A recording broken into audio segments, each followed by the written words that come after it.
Hey everybody, Orpheolus here. Welcome back to some more Pokemon Heartgold. Last time, we defeated Red on top of Mount Silver. And this time, well, let's just say, there has been a time paradox. To be exact, hello 1 year, very close to the present, people! Yeah, this is actually the first time I recorded this ever since the finale, and the finale I recorded back in July. Now it is March, at least in terms of recording. So that's really interesting. So anyways, this time what we're going to be doing, we're going to be doing the post-game. Not the post-game, the post-game. So in order to start out, I'm just going to say this now, the post-game is really short. As in, like, after you beat Red, there's not much you can do. I mean, there's a bit you can do, not too much. But at least it is more than the originals, where literally once you beat Red, that's it. You pretty much just go, do whatever the hell you want, catch Pokemon and such, because there is no extra content once you beat Red. However, though, now there is some extra content available once we have defeated Red. The first thing I'm going to do is I'm going to head into the Pokemon League. I'm not going to be doing anything, I just want to pick up, well, I actually want to drop off 2 Pokemon. Party Pokemon, I guess I can put Specta away. Yeah, it took me nearly a year to figure out that I never spelled Specta's name wrong. It's supposed to be Spectre with an R. I forgot the R. I realized this once I was starting to do highlights for the series. I hate my life. So, next up, what I'm going to do is I'm going to meet you guys in Pallet Town. Alright, back here in Pallet Town. What I'm going to do is I'm going to first actually go in here to see if Red's mom has anything to say. You have anything? Hi, Red's been away, hasn't called, no idea where he is. Well, I just fought him last episode. Yeah, still nothing really there. Kind of a bummer, really. I mean, I would have expected, like, once you beat Red saying, oh, Red's on top of Mount Silver, whatever happened to him. Well, let's go talk to Professor Oak. Hello, Potato. It's good to see you. I heard a lot about you. Where the hell were you? Don't tell me there's online stalker services. Your Pokédex must be close to complete. Yeah, no. For all your hard work, I'd like to give you something. Haha! What's behind me? You must have figured it out right away. Yes, it is a Pokemon. I thought they were just Pokeballs. You don't see them very often in Kanto. Choose one and it'll be yours. Go ahead. So, what we have here, these are your Kanto Pokemon, i.e., your Kanto starters. Bulbasaur, Charmander, and Squirtle. So you're claiming the fire Pokemon Charmander? No thank you, I don't need that Cyndaquil with wings. I'm not going to do too much of battles because, quite literally, Red is the last Pokemon battle. That is it. Or the last trainer battle, so we won't be doing too much. So this here is Squirtle, watery bulky Pokemon, and Bulbasaur. I guess I can go with Bulbasaur. This Pokemon's quite energetic. And we have a Bulbasaur. Bulbasaur. Nothing, I don't want to give it a name. If a wild Pokemon appears, your Pokemon can battle it. With that, your side, you should be able to reach the next town. What am I saying? You already know this. Oh. Yes, you already know that. So with that, we have ourselves a new Pokemon in Bulbasaur. Let's see what Bulbasaur is all about. Careful. Okay. I was just wondering. So next up, where we want to go is that I want to head over to Saffron City. Because there's another thing we can do once we have beat Red. And I just realized something. I have not taken a break this episode so far to cough. Yay! But anyways, hello Cameron the photographer. I'm not going to be taking a picture right now. But anyways, next thing I want to do is actually come on, where the hell are you? Here you are. Hello, you're breaking up. I think it depends on how my dad feels. I see, I'll be on my way. See you soon. You are. I remember your eyes. When I see a trainer whose eyes twinkle, I always remember. You have a Pokédex, so you're in search of Pokemon? Let me see. I think I can help you with that. Let's say you have stones in front of you. Which color do you prefer? Do you have a green stone, a red stone, and a blue stone? Once you guess it, these are your Hoenn Pokemon. So the green stone nets you, Trico. Very fast grass type starter. I like Trico. I mean, I'm gonna see this now. Hoenn has my favorite starter Pokemon. Green, red, and blue. Well, I guess I already have all the other stuff. So this one's Torchic, and this one is Marshtomp. Not Marshtomp, Mudkip. Well, I could go for Torchic, but, I like Mudkip.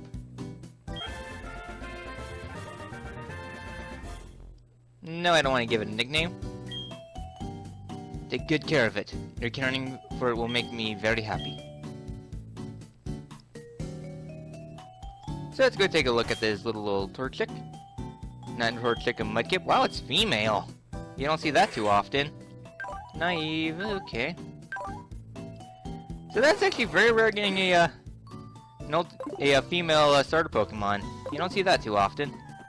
Now next up, I'm actually gonna go be right back because in order to finish off this little doohickey thing with Steven, I do need to do a quick trade, so I'll probably do that in a moment. But anyways, first things first, I'm gonna head up to Pewter City. You know, I was expecting to do the post game in like 2 episodes. Turning out I'm probably gonna only do this in 1 episode. But anyways, next where we want to go is head up right here into the Pewter Museum. And come all the way to the back. All those sparkling stars at night are the stones I never get to know. That's all he says. But anyways, this is a prerequisite for something else we can do. Alright. Sorry about that. I had a little something that came up, and you might notice that there is a different fortress in the party. Not Walhart, but a different fortress. That's kind of what I was doing in terms of preparations, because for preparations, in order for me to finish off what I was going to do, what I needed to do was, next my mic up so high. I'll have to fix that in post-recording. But anyways, what I want to do is head on, where the hell am I going? Hold on 1 second. But yeah, anyways, where I want to go is actually in here again. Because once you have completed the talking at the gym, you can go ahead and talk to Steven here. We meet again. Have you been to Hoenn before? It is such a beautiful place with the clearest ocean you can imagine. I would give it a 7.8. You should visit it sometime. Hey, why don't we trade Pokemon? I've been looking for a fortress. I'll trade my Beldum for it. Yes, this is what I was saying. That we needed a fortress. But a fortress that I literally raised like 10 minutes ago. So yeah. Anyways, I don't think I ever mentioned this before, but something else before I forget is I never really did too much about things. Trico is a fast special sweeper, Torchic is a mixed attacker, and Mudkip is more of a physical tank. It's very defensive, and now we have ourselves a Beldum. At level 20 and then again at level 45 it evolves into Metagross, very powerful Pokemon, very attack oriented, very bulky. One of my favorite Pokemon. I seriously have enjoyed using Metagross before. It is a really good Pokemon. You don't see fortress in the Hoenn region. It's my first time actually seeing one. Thank you so much. Oh, look at the time. I really must go. And with that, Steven has departed to new lands. Probably to return back to, Hoenn. But with that, we are almost done with the post game. I know, but before we go on, let's go take a look at Iron. It holds a Dawnstone? Okay, kinda makes sense with the, with Glade, but not complaining. You don't see the Dawnstone too much. So, for the final bit of the game, where we need to go is that we need to head back to, I need to Gyarados quick. But anyways, where we need to go is head back to Mr. Pokemon's house. It is a kind of a crapshoot in the dark where you need to go. But you actually need to go to Mr. Pokemon's house. Since I don't have Kid, it'll probably be faster to start from Cherry Grove. And I'll meet you guys at Mr. Pokemon's house. Okay, back here in Mr. Pokemon's house. Hi, Potato. I have something I want you to have, and was just about to send an email to Professor Oak. The thing is, a friend of mine from Hoenn came over to give this to me.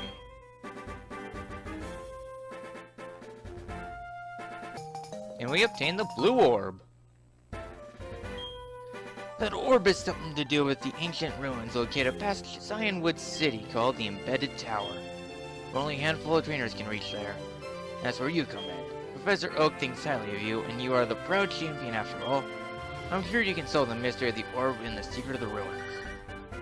No thank you, Perry. I'm not interested in whatever you have to say.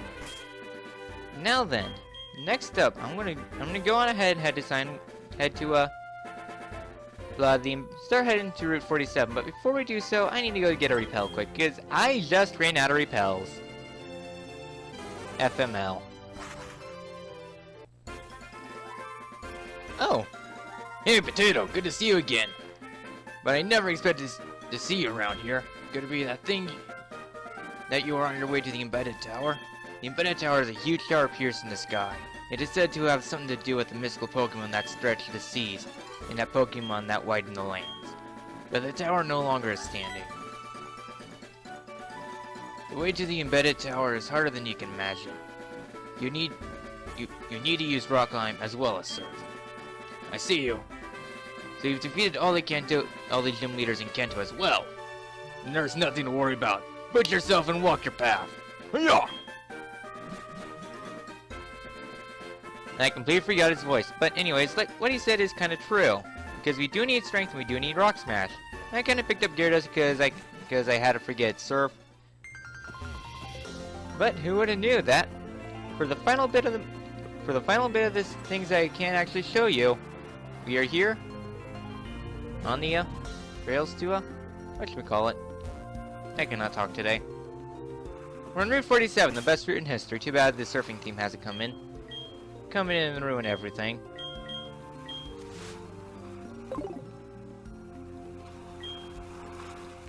But anyways, where we want to go now is head over to the Embedded Tower, because remember way back when I said that there was some stuff that we couldn't quite do even though we had Rock Climb and everything. This is what I was talking about, because we head over here, we can use Rock Climb here and head up this tower.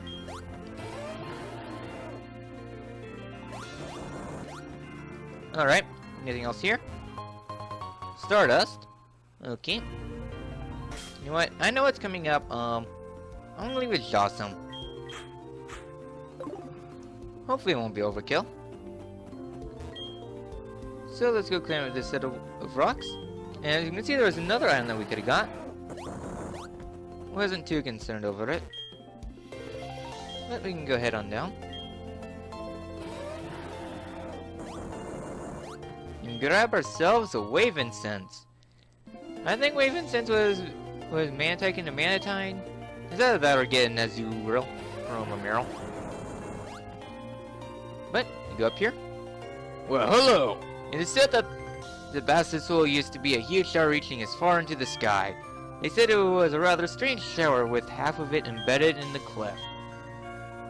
It was not just a tall tower reaching to the sky, it also reached deep underground.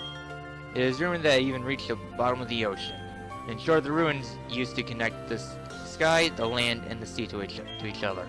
Most of the tower is now crumbled, and the only thing that remains are the entrance and the interior, where you'll see strange patterns.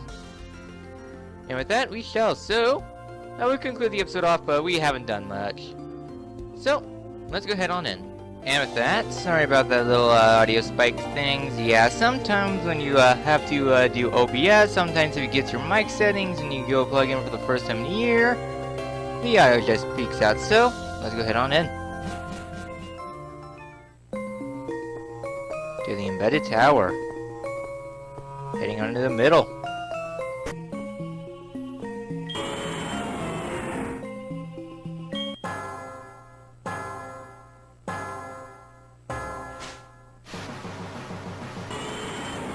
Ladies and gentlemen, the legendary sea Pokemon, Kyogre. Level 50, Drizzle for the ability. With the moves Water Spout, Aqua Ring, Ice Beam, and Ancient Power.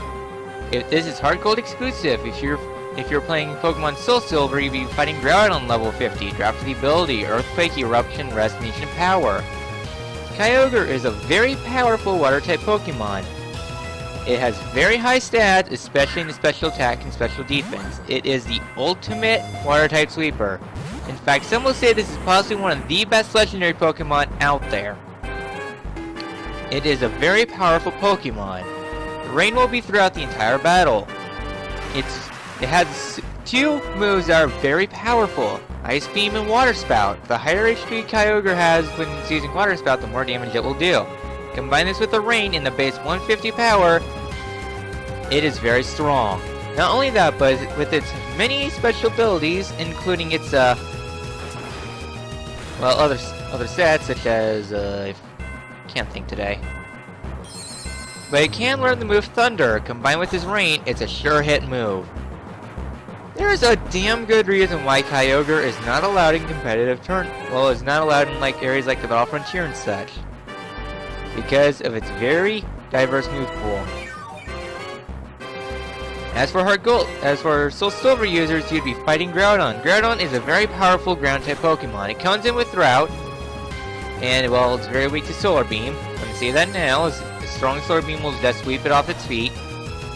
But it's a very defensive Pokemon. It has solid attack and defense. Not only that, but it gets a stab plus...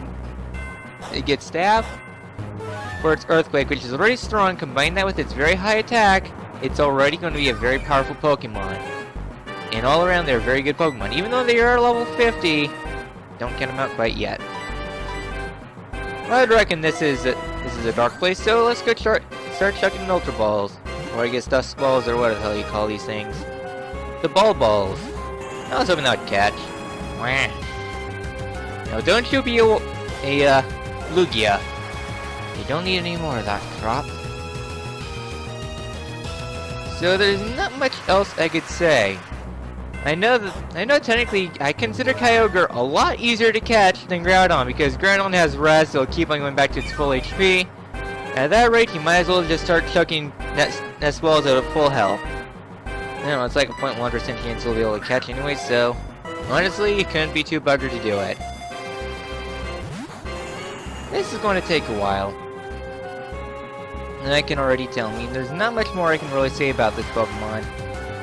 Since this is going to be my last chance because, well, there's something I'm going to mention a little bit after this battle about some other content that I can't quite show off, but, see you guys when stuff happens.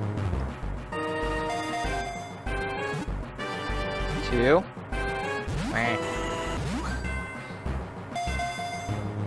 1, 2, 3.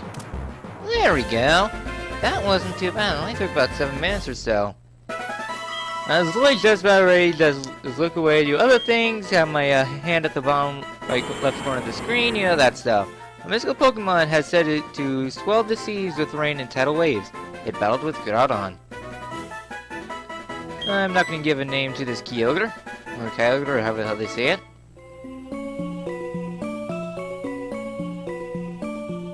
Well, hello, that was something you don't see every day. That Pokemon is Kyogre, a legendary Pokemon in the Hoenn myth about the shaping of that region. I see. I see. I see. The embedded tower was built by the people from Hoenn. The tower that binds together the land, the sea, and the sky. Kyogre is not the only Pokemon described in the Hoenn myth. This place is still hiding its secrets. The knowledgeable Pokemon Professor may be able to tell you more if you show him Kyogre. Phew! There are so many more connections between Pokemon and myths. See you around. And with that, we have done Kyogre. Well then, I'm going to say this now, but there's something else I should say. This is kind of where my special content is going to come to an end because there is more to do in this little post-game quest about the Hoenn trio. There is another prerequisite. In order to finish off this quest, what you do is you head back to Professor Oak with Kyogre. He'll say he also wants to see a Groudon. I don't have Groudon, nor am I willing to go through this game entirely again just to get Groudon, because You heard how much I complained. I wouldn't have the sweet grinding spots. Generally, it'd just be too grating on my mind. The reason why I never finished off exploring this entire game. Come on. Anyways, the reason why I was kind of a little hesitant on that. The reason why I didn't start recording this episode until many months in advance was I was trying to find an additional copy of Pokemon Soul Silver. I was unsuccessful. But anyways, something else I should say is that here, on top of here, on a certain day of the week, I don't remember when, you can find Chuck here. I do believe it's Sundays. If you go to Professor Oak with both Groudon and Kyogre, both have to be of the 4th generation, and he does not accept the Groudon of Gen 3. You would come here, you would talk to Chuck. Well, you won't be able to talk to Chuck here. There's a photograph you can take of Chuck here. Once you get the Jade Orb, which is what you get from Professor Oak, Chuck will be missable and gone forever. So if you want to take a picture with Chuck, there you go. Anyways, with the Jade Orb, you'll be able to fly back to the tower and be able to fight a Rayquaza. It's level 50 with Airlock for the ability, Outrage, Air Slash, Rest, and Ancient Power. It'll be an annoying Pokemon to catch because of Rest. But it's very powerful, not quite as powerful as it was in Gen 6 with the Mega Rayquaza, but still a solid Pokemon. Now then, there's one other thing I want to talk about this episode before I finish things off for good. And that will be Pokemon events. I'm gonna go meet you guys in Azalea Forest. Not Azalea Forest, Helix Forest. But anyways, there are 2 events that actually involve this forest, and both of them involve this little shrine here. Helix Forest Shrine. It's a tribute to the forest protector. There were 2 events that were released back in Pokemon Heartgold and Silver when they were first released. The first one was a Celebi. I don't remember where you specifically got it, but if you had the event Celebi, you would go here to the shrine. And then Lyra will come down here with the Zero, and you'd get an exposition dump. It's a rather interesting exposition dump because it reveals some things in the game that were not initially available. The first thing that was there was that you would fly to Route 22. As like it's all like generated together. You'd head to Route 22, where you would see a flashback of when Giovanni left after Red kicked his butt, and there it would be revealed that Silver is Giovanni's son. It's unknown who his mother is, but many agree. But there has been a kind of a consensus that the Arena, or whoever hell her name is, the female executive Team Rocket is the mother. That's just a little fan speculation. But yeah. Anyways, then you'd head into the ruins at I can't talk today. You'd head to the ruins over at Tojo Falls, in that room where there was a radio. Inside that room, you would fight Giovanni, who would be using Pokemon level 4 in the 40s, using primarily Dark-type Pokemon. And after that, he would vanish. However, there's been a little sound cue that some say that Giovanni committed suicide. I'm not for sure on the theory. I'm kind of a little against it since he does show up in Pokemon Black 2, which has been later on in the timeline, so that theory is kind of busted. But he does leave the cave, and that kind of explains the little cave with the radio. Hence where he was hiding. And the event where you actually kicked his butt actually happened right before the Rocket Takeover Tower. Next up, the next event that's involved here is that there was a special shiny Pichu you could get from the event. It's known as a special Pikachu colored Pichu.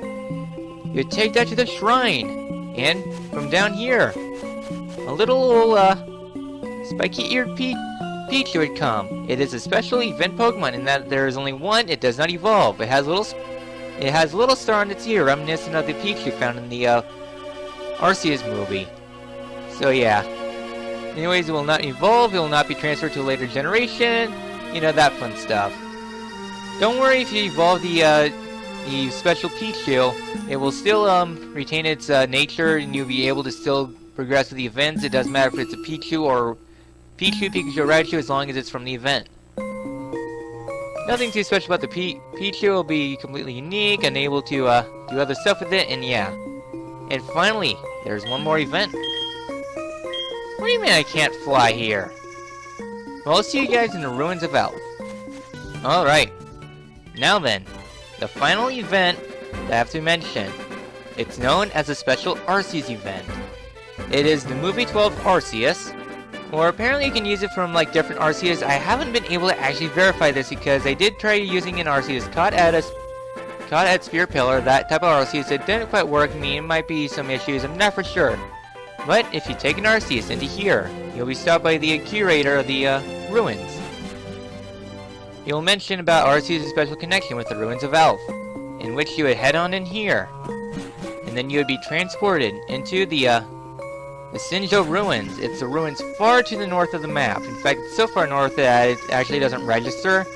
There, it's a completely snowbound ruins, with like a lot of snow and such, reminiscent of the Pokemon, reminiscent of Northern Sinnoh. Instead, you do events involving Cynthia.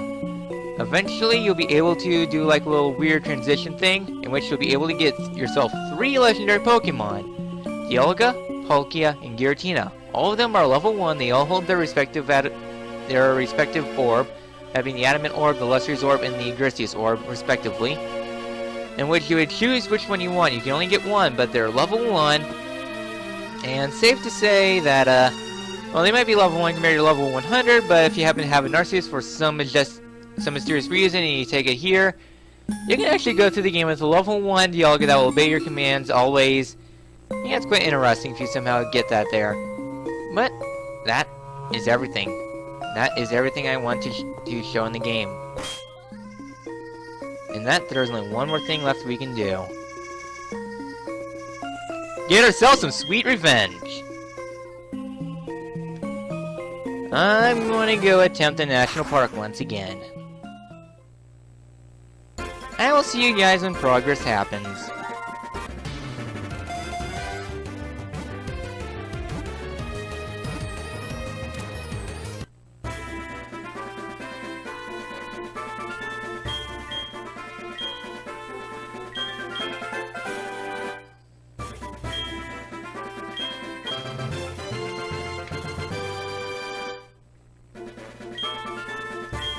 Suck! Yes! Yes! We finally won this thing! We finally beat the RNG! We finally beat the system! Take it! Take it! Take it! Take it! I finally beat your RNG! I finally overcome the odds! I finally beat this piece of crap minigame! I finally have this leaf stone! Suck it! Take it! See you next time! Which will be never! Suck it! Suck it! Suck it! You have no idea how much this means to me, because I finally won this piece of crap minigame. You sir can bugger off. This game can bugger off. How do you like me now? A masked guy who lurks in front of a huge torrential waterfall. That's me, Crasher Wig. Who dares talk to me so freely? Oh, you're that masked fanatic drainer I saw at the sell-down department store. I heard that a great waterfall near Cyanwood and decided to come see it. This waterfall is awesome!